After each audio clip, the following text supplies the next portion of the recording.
welcome back to another episode of Agency Life. My name is Clodagh, and today from California, we have Angela from Incitrio. Welcome, Angela. Thank you for having me.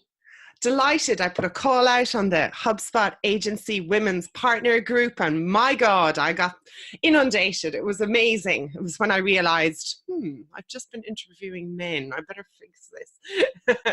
So great to have you here. You've this amazing story. You have so much experience with big brands. You're doing branding with Pepsi and Ford and all these big companies.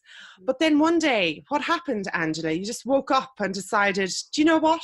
I'll do an agency. Tell us the story about your agency life.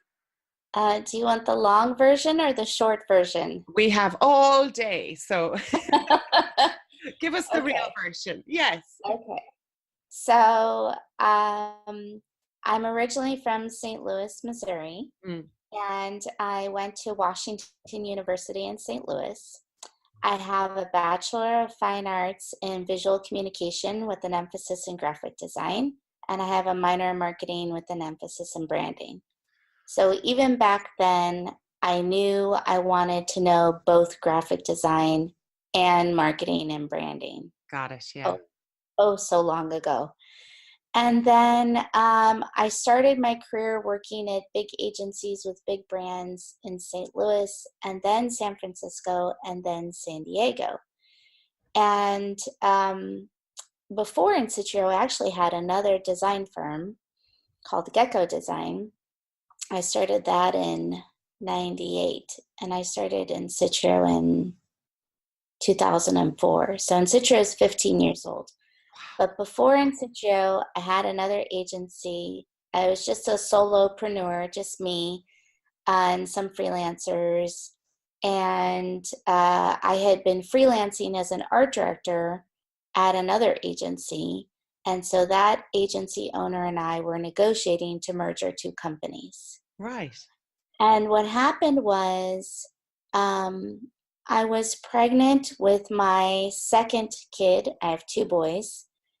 And the owner, who is also a woman, but she was not married and she didn't have kids, she said, I want to wait to finalize the negotiation for the merger until after you have your kid, because I'm worried you're not going to come back to work and blah, blah, blah. Okay, interesting. And I said, well, it's my second kid, so I already know I want to go back to work because I went back to work after the first one. And she said, no, let's wait. So I'm working, I'm in labor, I'm finishing projects up, trying to meet deadlines, getting stuff out the door, getting the team set up to handle things without me. Mm-hmm. I leave, I have my baby, and 2 weeks later, she calls me up and she says, I need you to come back to work. And I said, well, I just had a baby. Usually you take at least 6 weeks or more. I need time to heal. I'm breastfeeding. I don't think I should come back to work. Right. And she said, oh, well, you remember we met with that huge client and they're coming on board and they want to start immediately, but they said they'll only come on board if you're part of the project. Wow. So I said, well, I can't leave the baby at home because I'm breastfeeding. Like I literally cannot stop breastfeeding him right now because he's only 2 weeks. 2 weeks. So she says, well, bring the baby. So I don't know what I was thinking, but I thought, oh, I can do this. It's my second kid. I know what I'm doing. Sure, why not?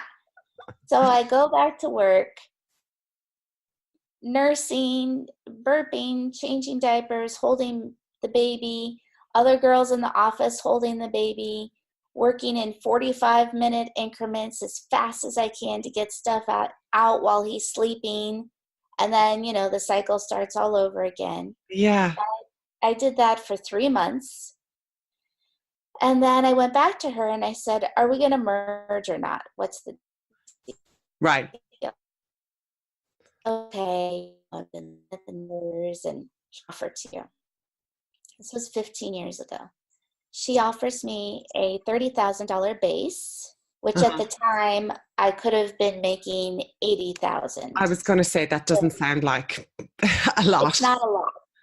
Yeah, especially in San Diego. Especially in America. Yeah. And then she offered me 40% of profit. But the way she cooked her books, she hadn't been profitable in 4.5 years. Mm. And I said 40% of zero is still zero. And she said, I don't think you appreciate the blood, sweat, and tears and sacrifices you need to make in order to succeed.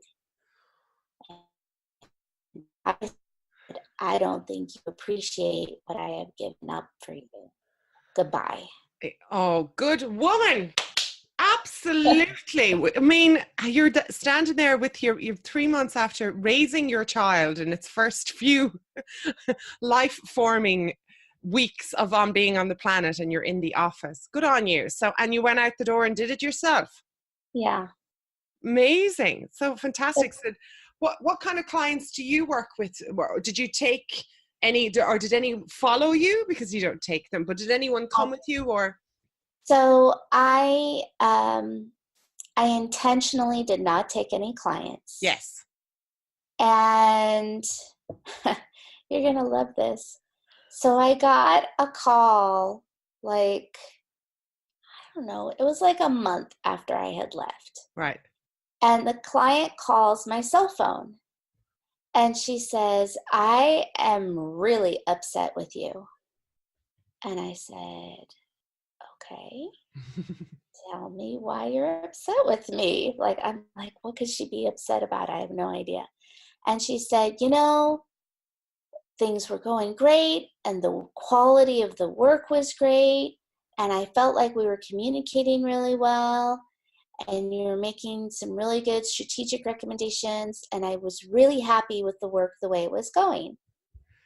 Okay, that's good.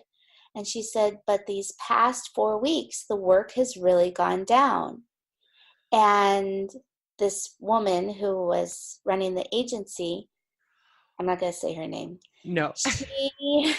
She has been telling me the new recommendations that you've been making, and it just doesn't sound like you. I don't agree with any of them. And I just don't understand why you're not willing to take my call or meet with me so we can sit down and talk about it. I don't believe it. Mm-hmm. And I said, well, the client's name was Tracy. I said, well, Tracy, I haven't worked there in 4 weeks. And she said, well, that's not what the owner said. She has been telling me that you're too busy to talk to me because you have so much work on your plate, and that I should just talk to her about my complaints. And she never told me that you stopped working there. I said, well, you might want to give her a call. Oh my goodness. Well, that brings a really, really good point to anyone that's leaving an old job, to perhaps, you did it, you were doing the right thing by leaving, but my goodness, right. If you'd have called her and just told her I'm leaving, that she wouldn't have had 4 weeks of a buffer. How insane. What an absolutely ridiculous way to run a business. Is she still ongoing? Is she still in business, that lady? No, she's out of business. I'm stunned. Thank God I'm sitting down. I'm so surprised. So, but the best part is, then after that, the owner calls me and yells at me for talking to her client. And she's like, I can't believe you're trying to steal my client. I said, I'm not trying to steal your client. I can't believe you're telling people that I still work there. Right. It's very unethical. Yeah, that you're like basically holding my identity hostage. It's like something out of a movie. How ridiculous. Oh my God. Some people, she sounds definitely out of alignment with the kind of person that you are, for sure. So who do you work with today? What kind of clients have Incitrio got on their books? What kind of exciting work are you doing? So we work with a lot of technology, software, biotech, healthcare, medical device, some manufacturing, and then, miscellaneous. Like we've got some construction, and we've got some B2C products, and we've got some nonprofits. So it's Wow. kind of like a mishmash. A real mishmash. And how many people working in the business today? So I have 12 people on my team. Some of them are full-time and some of them are freelance. Nice. That's a good size. Yeah, well, it helps us flex, Yeah. 'cause I call it the cash flow roller coaster. Yeah. So, like and I've been actually working on changing my model because historically I was project based. Right. And so now what I have done is I have retainers. Mm-hmm. I have a retainer work covers my expenses Mm-hmm. and above that. Yeah. And then I still take project work, but that's the cash flow roller coaster.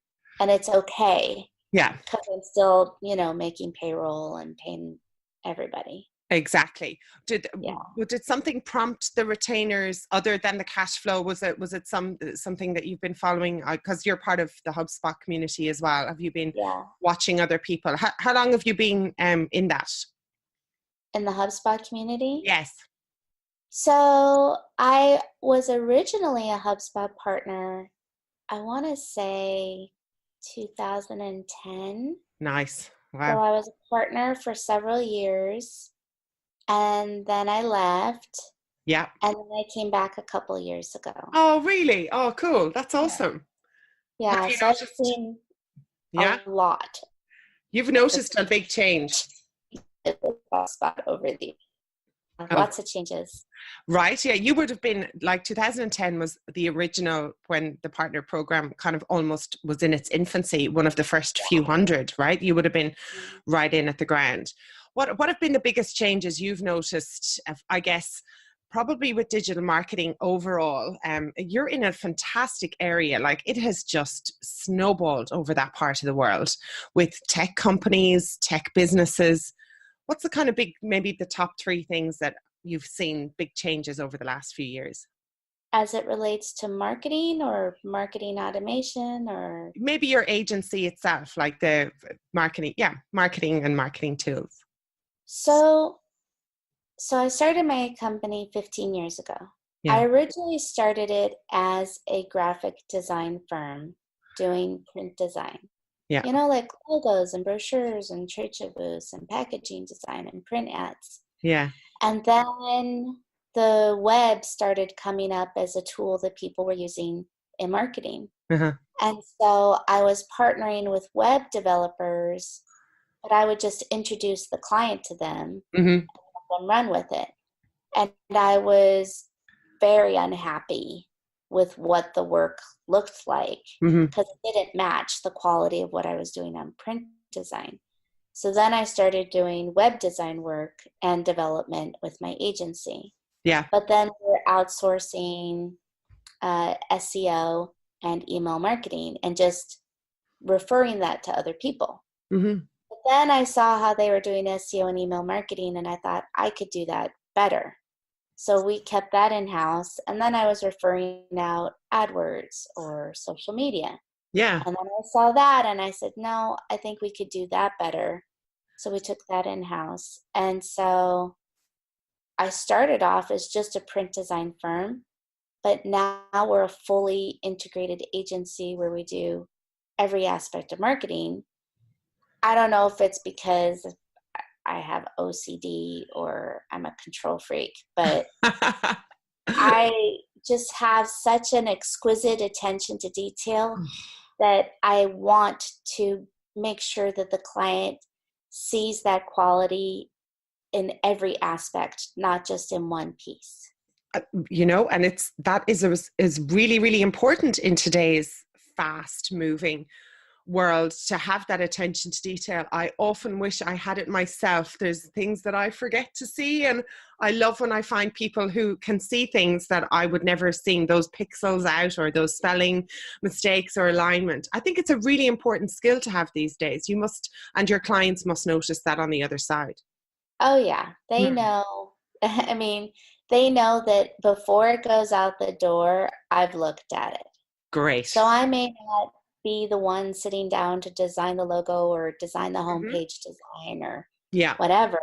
But they know that I have looked at it before they saw it, because we do several rounds of internal review before the client sees it. Yeah. And for me, that one pixel off or that typo, I mean, I've been doing design, branding, and marketing for 27 years. At this point, it's like a Mack truck honking its horn, going down the freeway, like blaring, screaming, look at me, I'm right here. Right. I Yeah. can just glance at a page. I'm like, oh, there it is. I see it. To the trained eye, because years and years of looking at all these different things, it's such a Right. valuable skill. That's incredible. And with all the people that you've hired and over the years, what kind of management tips or style? Because I think that's one of the things that I've experienced with agency owners is they forget that the people that they need to help them in their business are a different type of personality than the ones that they are. Right. What kind of people do you hire, and what's your kind of management setup and style in the office? So, because you know about my story of starting my agency, Yeah. when I work with clients or I work with employees and they ask me, why did you start your company? I always say it was for work-life balance, Right. because um, I had a job before the one that I told you about, and it was a big agency, very, very, huge clients. Yeah.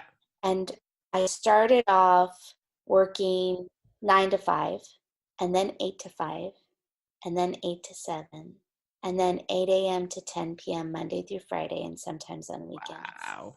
And I knew that after I had my younger child, I knew that if I went and got a job again, absolutely, I could get a job. Had a fantastic portfolio, had a great reputation. Mm-hmm. But if I was working 8 a.m. to 10 p.m., I wouldn't be the kind of mother that I wanted to be to my kids. Right. And so my motivation for starting Incitrio really was work-life balance. But I believe that work-life balance is not just for me. It's Mm-hmm. for my employees. Oh, wonderful. So if they need to, because someone's coming to repair the garage, or they need to leave for a couple hours to go to the doctor's Mm-hmm. appointment, or pick up their mom from the airport, or life, Yeah. right? Take their dog to the vet, and they want to make up that time later. That's fine, because work-life balance can't just be for me. If that was my motivation for starting my agency, I Yeah. have to treat my employees the way I would want to be treated. Right. And I think that creates atmosphere of family Mm-hmm. and of loyalty. Absolutely. And a beautiful culture and a working group together who takes care of each other. Right. Absolutely. Because they know that I care about my family at Mm-hmm. home, but I also care about my family at work. And Oh, so beautiful. I take care of them, Yes. and I give them the time and space and tools they need to succeed professionally, but also personally, Yeah. because I also appreciate that they're not going to work for me forever. That, Of just because I hired you and taught you a bunch of stuff doesn't mean you're mine for life. right. I get Yeah. that. Yeah. That's a great attitude to have. I come across a lot of agency owners who are living in fear of people leaving them. Oh, if they learn all this stuff and they'll get Right. experience, they might go. And yeah, they probably will, but not straight away. You've at least going to Right. have a couple of great years together. Why not do that? Right. And enjoy that. I love to hear that, like your story of coming back so soon after having your second child and all that time, but what you've learned and what you've created now. this is wonderful. I talk about this all the time with agents. You can build a business of your dreams. And if this is your dream to have that kind of business, which I think helps you out as well enormously, because one of the things I know you prioritize are your children. If the soccer is on or if the kids need something.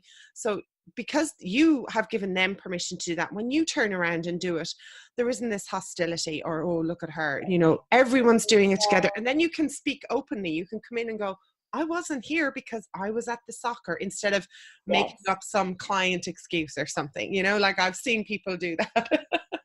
Well, I have, everyone at my firm has access to my calendar. Amazing. And I put my personal items on the calendar. And they know, oh, I have a parent-teacher meeting. Yeah. Or I need to take my son to soccer practice. Yeah. Or a lacrosse game, you know, or my son's car is not working. I need to take him to work. You know, they know everything. They know everything. Like, I don't hide anything. They know who I am. They know what's going on in my life. And we text each other. And so something comes up in the morning, last minute, and one of my employees is, you know, personally having a tough day and she needs to work from home. She says, you know, I'm having a tough day. I'm still going to work, but I really need to work from home today. Mm-hmm. Okay. There you fine. go. She's not hiding from you either. That's fantastic. Or not making up some elaborate excuse. That's really powerful. One of the other things I'd love to talk to you about with something you mentioned, you had this big aha moment about the way you were working with your clients and this mantra that you have. Tell me more about your mantra for the business. It sounds fascinating.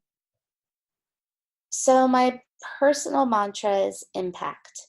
And I came up with that a year and 3 months ago. And it came about because I had been working with a business coach and I had been struggling a little bit with my professional identity and the direction of the agency. Yeah. And I felt like, I don't know, it just wasn't quite right.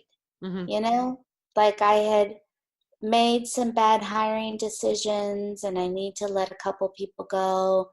And I had brought on clients that weren't the right clients and I had to let them go. And I had gotten into a little bit of debt because I had taken too long to make those decisions. And so I was cleaning up and figuring out, okay, what lens do I need to look through to make better decisions? Awesome. To the word impact. And so what I said, okay, from now on, I'm only going to work with a client if I can have a significant impact. Sensational. That's so good. And so I've said no to a lot of business and people get offended and they say things like, you don't want to take my money. I can't believe you don't want to take my money. Why don't you want to work with me? And I will tell them, because what you really need with that budget is XYZ, and I'm going to refer you to someone else. Mm-hmm. Or, you know, your budget isn't big enough for me to have a significant impact. Beautiful. So I'm going to refer you to someone else. I don't say, well, too bad, bye. I said, I will find a solution for you, and it will be based on understanding of your business, what you're trying to accomplish, how much money you have to spend, your timing, your industry, your target audience, what's working, what's not working. In 15 minutes, I can figure out exactly what a company needs and point them in the right direction. Yeah. And I used to feel bad that I couldn't help everybody. But now I realize I can help people by pointing them in the right direction. And then I can take on clients where I can really have a big impact. Yes. And so now that really has changed my agency. I have the right people on my team. I've got really great clients. We've got good sized, meaty projects that we're working on. I paid off all my debt, so I have no more debt. Yay. I really right-sized everything, but it took a year. You Yeah, when know? you turn that ship, it's not going to happen in a month. That is a No. 12 months to turn a ship. Absolutely.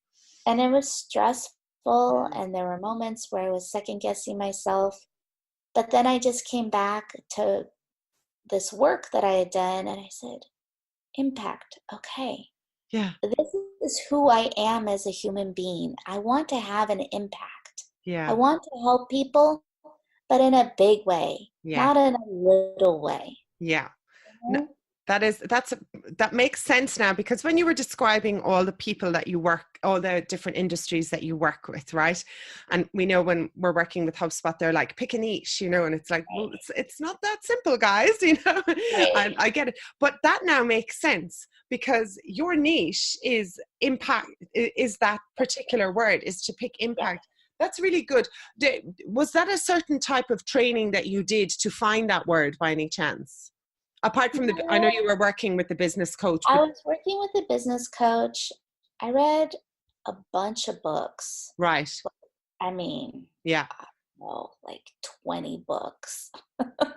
In 2017, I think I read one or two books every month. And I was just had a notebook and I was taking notes. And I was like, this is good, but I don't agree with that. Or, oh, I like this, but I don't like the rest of it. And I just Yeah. kind of I cherry picked the ideas that I like the best. And there was one book, I can't remember what it's called, but it has a goldfish jumping out of one bowl to another bowl. And I remember most of the book I didn't like. But there was this one part of it, and it was talking about self-limiting beliefs Right. and how a lot of times as business owners, when we have been working for a while and we hit a plateau, right? We get stuck at only making a certain amount of money per month. Mm-hmm. And then we say, why is that? There's no clients. Oh, it's the economy. Yeah. Oh, nobody has a budget. But the reality is, it's a self-limiting belief that we have personally as a business owner Yeah. about our ability or our worth. And that impacts or changes what we can earn and how much we can charge, because somehow we have that belief about ourselves. Right. And And so breaking through that. breaking through that. So that's something that I worked on last year. Was I worked on myself. So Amazing. 2017 I worked on my business. Yeah. 2018 I worked on myself. I called it the year of me. But not What a selfishly, just brilliant. how can I be my best me? Yes. That's great advice for people out there who are the business, yourself, both coming together. I do know there's a lady called Sally Hogshead. I don't know if she was one of the many books that you read, but she does ones about branding and picking your words. If anyone's out there, look at her. How to Be Fascinating, I think is her. Yeah.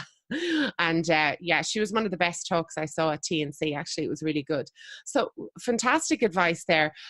Personally, so with the year of you, what kind of came out of that on a personal level? I know one of the things that I always ask people is give some tips about how do you manage your personal life. And you gave a great tip about the iPhone, which I've actually started practicing myself. Thank you. Um, so the one thing I did was I hired a personal trainer Right. and I blocked off time twice a week for exercise.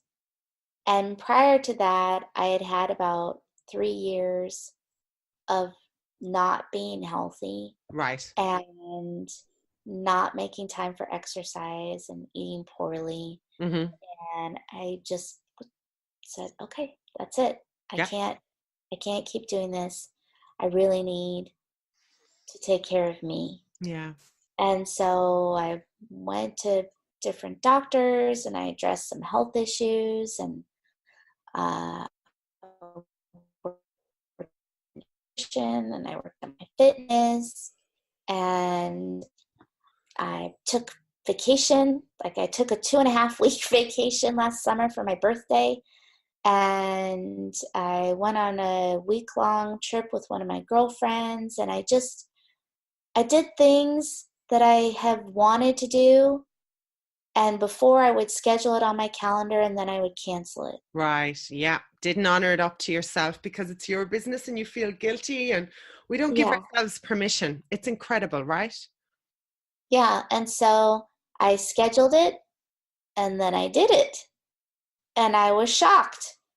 Everything was fine. And then you did it again. And then I did it again. And next week, I'm taking my family to Hawaii for spring break. Yay. And it is the first time we have ever done anything fun for spring break. Wow. Because I always schedule to do something fun for spring break, and then I cancel at the last minute because work is so crazy. Well, or you didn't book flights, or it's nothing you couldn't cancel, right? You didn't make a commitment. Got it, right? You'd be like, oh, we'll go down the road in the car. No, because you can cancel the car trip, but you can't cancel a flight without enormous amount more guilt. Yes. Oh, I love that. And tell everyone your tip for getting out of bed in the morning. I love this one. So the first thing I do in the morning, well, first of all, I have my alarm on my iPhone. Yeah. And my iPhone charges on my dresser. Yeah. And my dresser is far enough away from my bed that I have to get completely out of the bed to turn it off. Not like lying at the end of the bed. No, I can't reach it, not even with my tippy toe. And then as soon as I get out of bed and turn it off, I make my bed. Beautiful. And then I'm not tempted to get back into it. Yeah. And two, I read somewhere that whatever you do in the morning, first thing, sets the tone for the day. Right. So if I make my bed, and oftentimes my husband is still in bed, so I'm only making my side of the Make bed. your side. Yeah, that's true. Make my side of the bed. Was talking to another agency owner lady. She does exactly the same thing. Yeah, and he looks at me. He's like, "Why are you doing that?" I said, "I'm setting my intentions for the day. Beautiful. I'm going to be organized, focused, productive. I'm going to do quality work." And that's the same attention and detail that I put to making my side of the bed first thing in the morning. Fantastic. That is a really, really great tip. Speaking of tips that we have, there are agency owners out there who are listening to this, and they're not even started their agency. They're just like thinking about it. And here you are with these 15 years of experience. What advice would you give a new agency starting today? So the reason I started Incitrio was because I had another design firm before. Yes. Gecko Design. Gecko, yeah. And I made a ton of mistakes. Oh my gosh. Like like all of them. You name it, I did it. So I didn't have a contract. I didn't ask for a deposit up front. I gave, like when I did logo design, I would give a client the logo comps on a piece of paper. And then they go to Kinko's or Minuteman and they'd make business cards from it, and then they wouldn't pay the bill. I didn't send out invoices on time. I didn't use a bookkeeping system. I had an office that was in a bad location. I didn't know how to advertise and market myself. Oh my gosh, I made every mistake. And I worked with tiny people, people that could only afford to pay $100 for something. Right. So real bottom end of the bottom. Market. Right? And then they'd nitpick about everything going. And then they'd nitpick and not even pay my bill. Oh my gosh. So part of the reason I started Incitrio, but it was really a rebranding, like a rebirthing of my agency. And I said, okay, I've had my own business. I've been a freelancer. I've worked at small agencies. I've worked at big agencies. I've worked in in-house marketing departments. Yeah. What can I take from all those experiences of what not to do? You know? So Right. it wasn't that I knew what to do. It was that I knew what not to do, right? Right. So don't spend too much money on an office. Yeah. If you're going to get an office, pick a good location. Great. Figure out what your worth is based on the quality of your work and Mm, talk to your peers to figure out the correct pricing so yeah. that you're charging similar to what everyone else is charging Right. just to get started. Yeah. Have a contract. Ask for a 50% deposit up front. If they don't give you the deposit and they don't sign the contract, that means they were never going to pay your bill to begin with. Red flag. Yeah. Red flag. They do that all the time. Yeah. That's their way of doing business. Right. Amazing. Yeah. That's And work on your terms. working. Work the hours that make sense for you. Yeah. Work the location that makes sense for you. For years, for 6 years, I had an office that was 15 minutes away, Yeah. right? And I had in my head, oh, I need to be in this particular location because this is where all the clients are. This is where all the business is. I Yeah. need to have this zip code on my business card to get this work, right? And in the morning, it would take me 15 minutes to get there. And in the evening, when I had to pick up my kids from school or aftercare, it would take me 45 minutes to an hour to get home.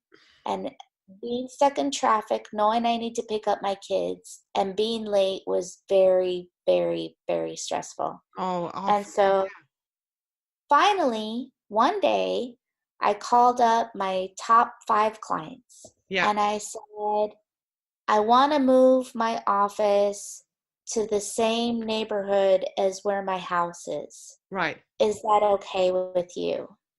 And they said, I don't care where your office is located. I work with you for you, not for your location. Amazing. 6 years I suffered because I thought in my head that this is what the clients wanted. Right. And you just never asked them. And I tortured myself thinking I was doing a good job. I'm a good business owner. I'm Right. putting my clients first. Yeah. And I said, I can't keep doing this. I need to be 3 minutes from my house so that if my kid is sick, I can run home during lunch and make sure I feed him or check if he has a fever. Yeah. Or if I have a parent-teacher meeting, I can run over to the school for an hour, have a parent-teacher meeting, and come back to work. And it not be a big drama, right? Right. Yeah, absolutely. Fantastic. You've built the business for you and the business that other people, for your clients and for your team as well. I mean, that's something one of the reasons I absolutely love agencies is because they are fantastic businesses that you can kind of design in so many different ways. In some, like if you want to be a workaholic and do waiting hours and blah, blah, blah, you can crack on. You can do that too if you want, you know. Right. But that is absolutely wonderful to hear. Angela, any other last minute tips for those new agency owners or agency women out there specifically? I hope find this really refreshing. So if you're in a location because you think you should be for your clients, ring them and find out. You'll probably find that you can move. You can have the business around a fantastic family life. You can take a holiday. Hawaii, here you come. I love Hawaii. It's the best. What other advice would you have? Any last minute tips for those agency women out there? So one of the really great books that I read recently was Mindset by Yes. Carol Dweck or Carolyn Dweck, Carolyn, something like yes, that. yes, I know it. Yeah, I can see the picture in my head. And I have used that with myself, with my employees, and with my clients. And it's kind of like self-limiting beliefs, but some people have a fixed growth mindset, Yes. right? They think there's only one way to solve a problem. Mm-hmm. And so I would encourage you to read that book because it will open your mind to different ways to solve problems in your business. Things that you couldn't imagine, but if you can just map it out, draw it on a piece of paper, you can see it more clearly, more differently. Yeah. And if you know what are your patterns when it comes to fixed growth mindset, you can identify them and take a step back and say, oh, I'm doing that thing again. Mm-hmm. I need to step back and look at this problem differently. And it's okay. It's okay to have fixed growth mindset if you can identify it and overcome it, Yes. you know, and approach a problem a different way. And if you can't, that's okay too. Yeah. Meet up with your colleagues, your peers, male or female, and just talk. Got You it. know, whether you go for a walk or Yeah. you meet up for a drink or you have dinner or you get together at the park and you sit at the bench and you Mm-hmm. say, here's the problem I'm trying to solve and stuck. And it's amazing. There's so many wonderful ideas that you can get from people, even who aren't in your industry, who say, well, have you thought about doing it this way? Yeah. Or I read an article about that. Or I have a friend who had this problem last year. Why don't I connect you? And you can ask her how she solved that problem. Because when you first get started, you feel so alone. But the reality is everybody else is feeling alone. Because as an agency owner, oftentimes there are problems in the agency that you don't feel comfortable talking about with your employees or your freelancers. But there's plenty of other professional people. You know, I belong to AIGA, American Institute for Graphic Artists, Super. AMA, the American Marketing Association. Yeah. And there are great agency owners that are running into the same things you're running into, or already figured out how to solve that problem and can give you guidance. And if you can be humble enough to say, I'm not perfect, I don't know everything, and ask for help, Yes. there's tons of help out there and There plenty are. of people that are willing to support you. Exactly. Genuinely, people do want to help. Like, really, really is the best of it. And ask yourself, instead of going, oh, why isn't this working? Or, oh, this is so hard. You can just ask yourself, how will I get to this solution? And when you ask yourself how, then all these other alternatives come in. Oh, maybe I'll ask so-and-so. Because these problems, your problems are very rarely, are they completely unique? Someone's been through them before in a different way, maybe not in your agency, but in a different way. Well, Angela, I really, really appreciate you sharing your fantastic experience, your advice, and the wonderful way you've set up the business. How old are the boys and what are their names, by the way? We should give them a shout. Max and Sam. Max. So Max is almost 17 and Sammy is 15. Wow. Is Sammy 15? Is he a marketing expert because he started his formative weeks? I can imagine him like Mad Men. Is he coming up with advertising briefs? Surprisingly, it's so fascinating to me, but business and marketing and sales is very intuitive for both of my kids. Super. So when they were younger, they had a lemonade stand. Oh. And we talked about, okay, well, what products do you want to offer? So it was lemonade and home brownies and cookies. Uh-huh. And then, you know, they worked on a name for their business and they signage and okay, who's going to be the advertising and sales guy who's going to show the sign to people driving by to get them to pull over, and who's going to be the money man who, you know, exchanges the money. And then they pulled in other friends.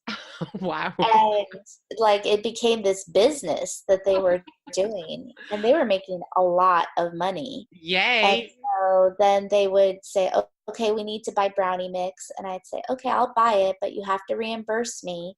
Yeah, because it's a business loan for your business. And so then they figured out, like, which grocery stores had like, oh, you could buy 6 boxes for $1 each, Get the coupons out. and so then they have even more profit. And so it's kind of fun. Yeah. I mean, they don't have that anymore because they're too big. Yeah. But it's fun because we talk about business. So like throughout the years, they have had different businesses. Like they've sold candy at school to their friends, or like my older son, he had a friend who had a 3D printer, and so he would buy bearings. His friend would 3D print the plastic part of a fidget spinner. Fidget spinners. And my son would make fidget spinners and sell them at school, to the point where they got banned at school. And then like later in high school, like he would sell Pop-Tarts. So he'd sell a Pop-Tart for $1 a piece, which was the same that the cafeteria was selling for. But he would carry different flavors than the cafeteria. And his were fresher, so people would buy them from him. Amazing. Oh, I love this. I'm expecting to see these Max and Sam kiddos on sharks or dragons, on the sharks or the dragons den as we have over here in Ireland. This sounds fantastic. I love it. Enjoy. You're just starting your day. I'm just finishing mine. Have the most amazing time in Hawaii. I have absolutely loved hearing your agency life story. We'll be out in a few weeks. Thank you so much. All right. Thank you so much. It was a pleasure. Awesome. Thank you, Angela. See you soon. Okay.